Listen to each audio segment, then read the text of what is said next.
마가복음이 아픈 사람을 고치는 이야기가 굉장히 많이 나온다는 이야기를 계속 강조하고 있죠. 오늘 본문은 병자를 고치는 이야기가 많습니까? 많지 않습니까? 그런 것 같지 않죠.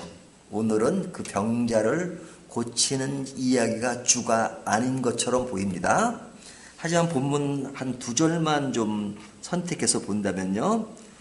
5절을 보면 거기서는 아무 권능도 행할 수 없어 다만 소수의 병자에게 안수하여 고칠 뿐이었고 그러죠. 자, 지금 무슨 얘기예요? 병자를 고친다라는 얘기가 나오죠. 근데 어떤 사람? 소수의 사람만. 자, 소수의 사람만 병자를 고친다. 그러니까 마가복음에서 계속해서 지금 병자를 고치는 이야기가 계속 이어지고 있는데 오늘 본문도 자세히 들여다보면 병자를 고치는 이야기입니다. 단지 다른 것이 있다면 소수의 사람만 고쳤다. 이 얘기가 나오는 거죠. 근데 또 반대로 13절을 보면 많은 귀신을 쫓아내며 많은 병자에게 기름을 발라 고치니라 그러죠. 여기는 또 어떤 단어가 나와요? 많은 귀신, 많은 병자. 그죠? 그럼 앞에 6절과 뭐가 돼요? 비교가 되는 거죠. 앞에는 소수의 사람만 고쳤다. 그리고 뒤에는 많은 병자를 고쳤다는 겁니다. 그러면 소수의 병자를 고친 분은 누구세요? 예수님이에요. 뒤에 많은 병자를 고친 건 누구예요? 제가 이미 힌트를 다 드렸어요. 앞에는 아주 극존칭을 썼고 뒤에는 약간 존칭을 쓰지 않았으니까 뒤에 나오는 고침은 제자들이 고친 거잖아요.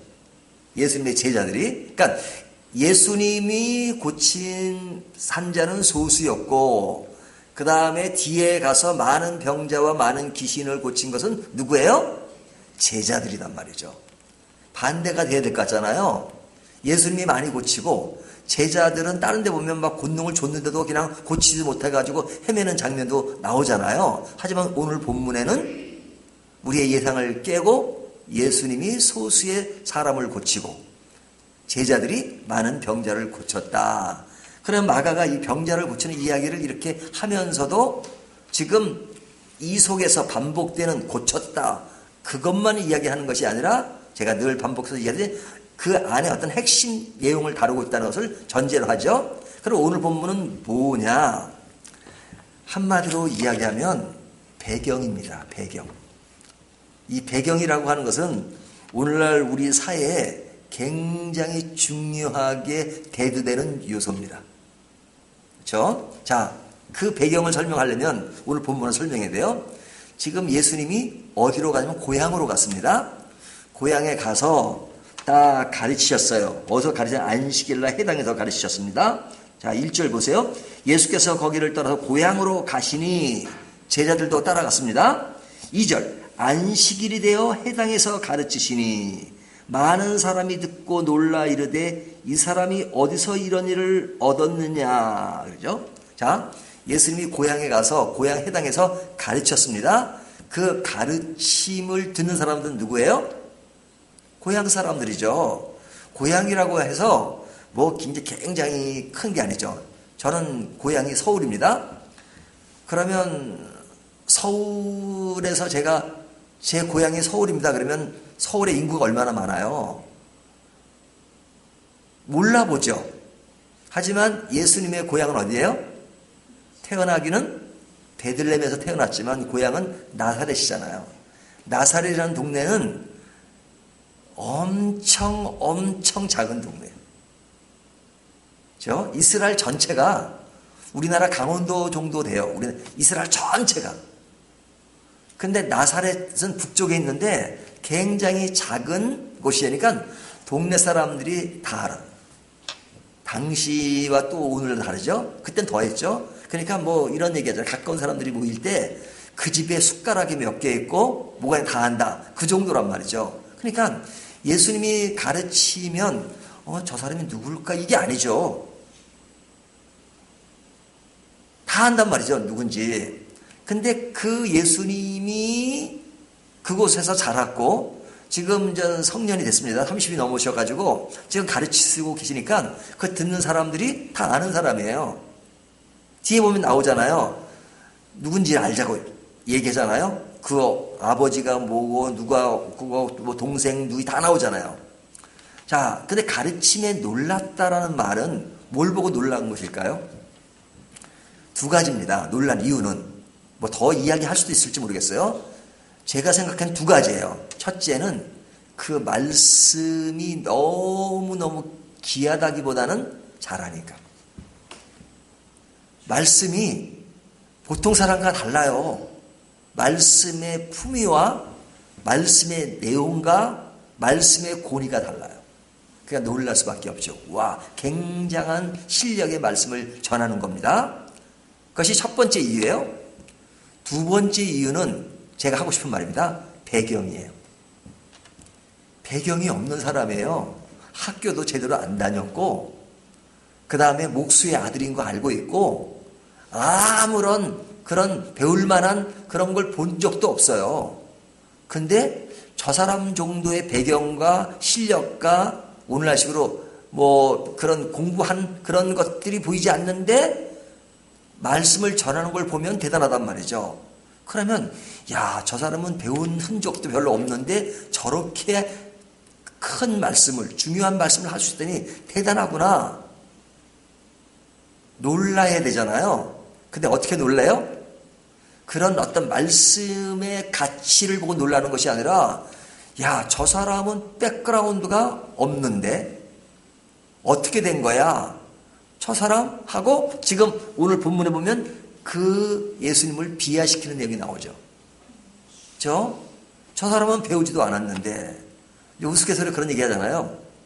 고등학교 동창 여고생들이 이제 공부 잘하는 학생과 공부 못하는 학생이 있었습니다. 나중에 몇 년이 지나가지고 시집을 갔어요. 근데 공부 못하는 애는 아주 부잣집 아들한테 시집을 갔어요. 그러니까 매일 거기 사는 걸 보면 아주 그냥 뭐 좋은 차에 뭐 좋은 집에 살아요. 근데 공부 잘하는 여고생은 아주 가난뱅이에게 시집을 갔어요. 진짜 못 살아요. 그래서 동창들이 만났습니다. 그 동창끼리 뭐라 그래요? 쟤는 말이야 학교 다닐 때 공부는 지지를 못했는데 남편 잘 만나가지고 저렇다 그러잖아요. 남편 잘 만난 거 공부랑 무슨 관계가 있어요? 공부랑 관계가 없는 거잖아요. 하지만 우리의 사고 속에 선입감이 있어요.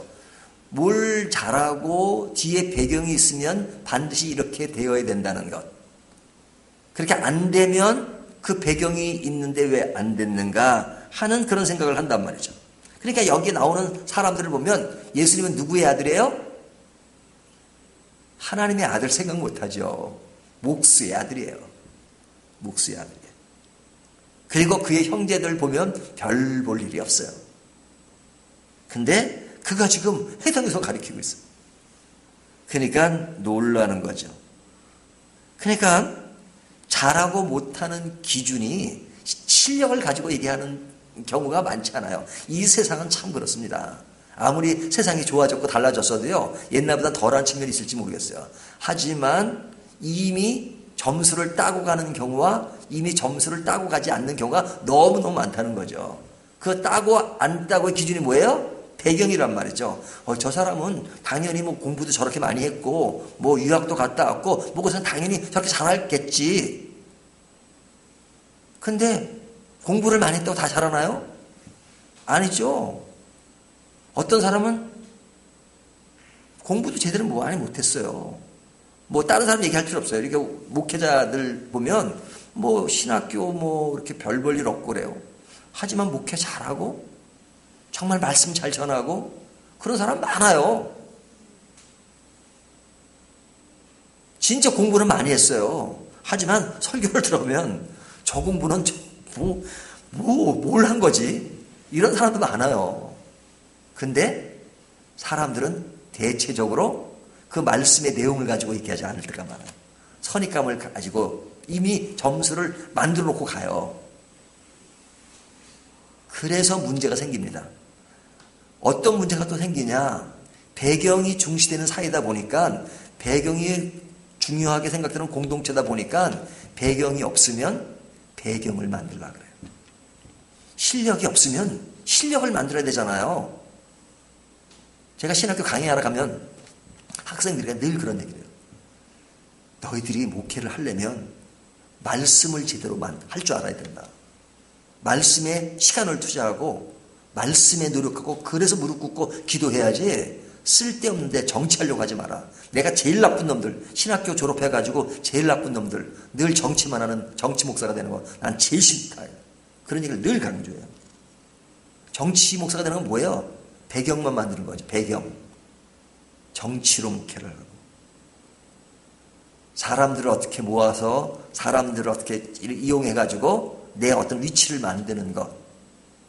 정치하는 사람은 정치꾼이 돼가지고 정치를 해요. 그러니까 사람들이 배경이 주가 되는 사회다 보니까 자꾸만 배경을 만들어요. 내가 배경이 안 되니까 배경을 만드는데 신경을 써요. 그러다 보니까 공동체가 망가지는 겁니다. 진실이 사라지고 바른 것이 사라지는 거예요. 자, 예수님은 진짜 배경이 없어요. 하지만 그가 누구세요? 하나님의 아들 예수 그리스도시고 그 말씀에 권위가 있고 그러잖아요. 그러니까 그 동네에서 병자를 고치는데 소수만 고쳐. 하나님이 아들 예수 그리스도 능력이 없어서 소수만 고칩니까? 사람들이 그런 것에 대해서 판단 능력이 사라져버리니까 그곳에서 그렇게 능력을 발휘하지 않으세요. 왜? 선지자도 자기 고향에서는 대우를 받지 못한다. 그 말씀 하시잖아요. 그러니까 예수님이 그곳에서 그렇게 활동을 많이 안 하세요. 왜? 그들의 상황을 아니까. 자, 그 이야기가 나오고 나서 7절부터 나오는 이야기는 뭐냐면 제자들을 예수님이 파송하십니다. 12제자를 부르사 둘씩 보내시며 더러운 귀신을 제어하는 권능을 주시고 명하시되 여행을 위하여 지팡이 외에는 양식이나 배낭이나 전대의 돈이나 아무것도 가지 말며 신만 신고 두 벌 옷도 입지 말라 하시고. 그죠? 자, 제가 뭐 설명을 안 해도 아시겠죠? 제자들의 특징이 뭡니까? 제자들의 특징 1번 배경이 없어요. 배경이 없어요. 그렇죠? 제자들이 무슨 공부 많이 했어요? 제자들 보세요. 대부분 어부예요. 어부. 공부 그렇게 많이 하지 않았어요. 좀 배웠다는 사람들이 있어. 제일 많이 배운 사람이 가룟 유다예요. 가룟 유다. 하지만 나중에 예수님 배반했어요. 레위 세리니까 조금 공부를 했을 겁니다. 하지만 가장 천대받는 사람이었어요. 당시에. 그러니까 예수님의 제자 잘투를 보면 그 당대 제사장들, 서기관들 발이 많잖아요. 그런 사람을 제자로 택한 사람 한 사람도 없어요. 사회에서 가장 밑바닥이라고 해도 과언이 아니에요. 그런 사람들이 제자예요. 그 제자들을 내보내셨어요. 내보내셨어요. 어디로? 일하는 사역지로. 근데 배경도 없는 데다가 뭐까지 또 제어를 하시냐면 가진 거 가지지 말라 이거죠. 신발도 더군이나 아무것도 가지지 말고 신만 신고 두 벌 옷도 입지 말고 그리고 고 가라 그러죠. 가라 그러죠. 그래서 주신 건 있어요. 뭘 주셨어요? 권능을 주셨다. 권능을 주셨다. 권능을 주시니까 뒤에 뭐가 있어요? 그들이 많은 귀신 들린 자와 많은 병자를 고쳤다. 여러분, 이 놀랍지 않습니까? 오늘날 사람들이 가지는 사고방식과 너무 다르잖아요. 지금 이 배우지 못하고 배경이 없는 사람에게 능력을 줘서 많은 일을 행하시게 만드세요. 그리고 그런 권능의 주도자이신, 주체이신 예수님은 소수의 병자만 고쳐요. 왜? 사람들이 그런 것을 받아들일 자세가 안 돼 있기 때문에. 네, 뭘 보니까요? 배경만 보고 있잖아요. 배경을 보지 않는 것에 배경 없는 사람을 통해서 능력을 행하시게 하시고 배경만 바라보는 사람들에게 그들은 자기가 벌 것을 벌지 못하는 거죠. 누가? 고향 사람들이. 고향 사람들. 여러분, 이런 이야기들이 사실은 우리 안에 너무나도 많은 것을 차지합니다. 그렇죠? 이 세상이 타락한 것은 원래 그래요. 원래 정서가. 하지만 세상이 아무리 타락해도 교회는 타락하지 말아야 되잖아요. 교회는 늘 순수성을 지켜야 되잖아요. 세상은 배경을 따져도 교회는 배경을 따지면 안 됩니다. 그렇죠? 세상 사람들이 교회를 향해서 뭐라 그러냐면 장로가 되면요, 저 사람은 돈이 많은가 봐요. 왜 돈이 많아야 장로가 됩니까?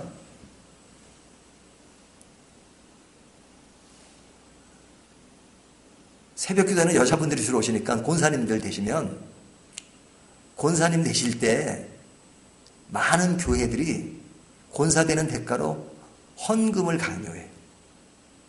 그렇죠? 저는 그런 걸 많이 봤어요. 그게 우리의 현실이에요. 교회에 큰 교회가 있을 수 있고 작은 교회가 있을 수 있어요. 근데 작은 교회도 작기 때문에 순수한 것가 아니에요. 자꾸 큰 교회 흉내를 내요. 흉내를 내요. 그래서 교회가 사람들이 가지는 은사들이 있는 대로 나눠 가지면 돼요. 저는 목회 방향이 각자가 가진 은사가 활용되어지도록 돕는 것이 교회 목회라고 생각해요. 하지만 작은 교회도 흉내를 내. 은사가 있는 사람을 돈 주고 데려와. 돈 주고 데려와. 교회 안에 그런 은사가 있는 사람이 있으면 너무 감사하죠. 하지만 없으면 돈 주고라도 그런 것을 채우려고 노력을 해요. 못해도 어때요? 못하면 그냥 못한 사람들끼리 그냥 하면 돼요. 세련되게 할 필요 없어요. 뭘 세련돼? 세련된 거 흉내. 큰 교회는 세련될 수 있어요. 왜? 넉넉하니까. 그렇게 세련돼도 주님이 안 계시면 it's nothing. 아무것도 아니에요. 하지만 세련되지 않아도 정말 주님 사랑하고 주님이 주가 되는 예배가 돼야 되고 한두 사람이 모이더라도 정말로 주님 사랑하고, 예? 그냥 좋은 음악가, 좋은 오케스트라와 그런 게 꼭 있어야 돼요. 반주기로도 충분해요.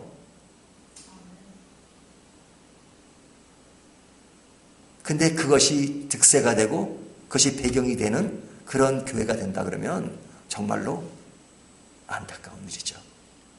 사실은 그런 요구들이 많을 때가 있어요. 우리 교회도 좋은 배경을 가집시다.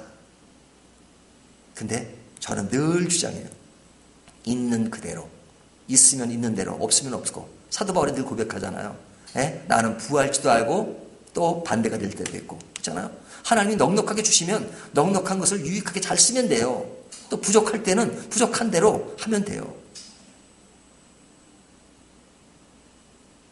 그런 상황에 맞춰서 늘 주님만을 생각하는 것, 그것이 아름다운 것이다. 그래서 최소한 우리 새벽기도 오신 분들은 배경을 따라 사는 삶이 아니라 진실과 그 내용과 본질에 충실한 저와 여러분 되시기를 바랍니다. 그런 가운데서 오직 하나님이 우리에게 주시는, 예수님이 나는 오늘도 내일도 내 길을 가야겠다라고 말씀하신 것처럼 그 길을 함께 가는 저와 여러분이 되시기를 주님의 이름으로 축원합니다.